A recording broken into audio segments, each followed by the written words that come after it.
I'm often asked about relationship deal breakers, and I've seen a lot of different ones over the 20 years of practicing divorce law in Johnson, Hardin, and Wake counties, North Carolina.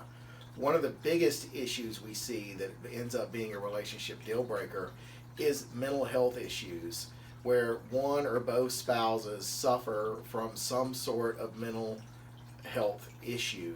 And these can be anything from depression to bipolar to schizophrenia to any of the ones that actually are treated by medicine, the ones you think are more common.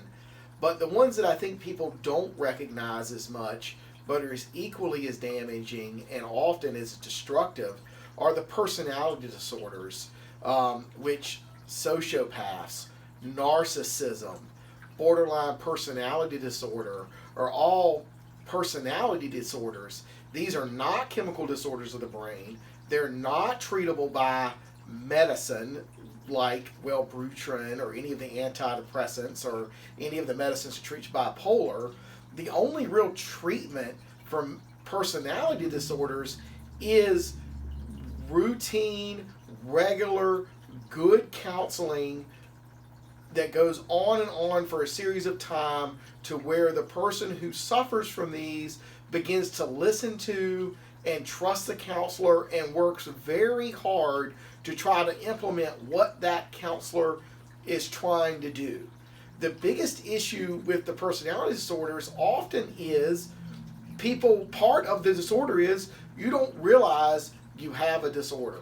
It's you, not me. You've got the problem, not me. And that drives people crazy, figuratively, and leads to divorce often. And then you have to deal with a person who suffers from personality disorder or a mental disorder in a divorce case, which makes the emotions and everything that much more difficult because it becomes harder and harder to reason with them, harder and harder to try to reach agreements with them because they still believe you're the one with the problem, not them, and they often aren't aware that they even have one. So mental health is a huge deal breaker, and if you believe that you suffer from any of these, or your spouse tells you they think you might, go see somebody, a doctor, a counselor, an LCSW.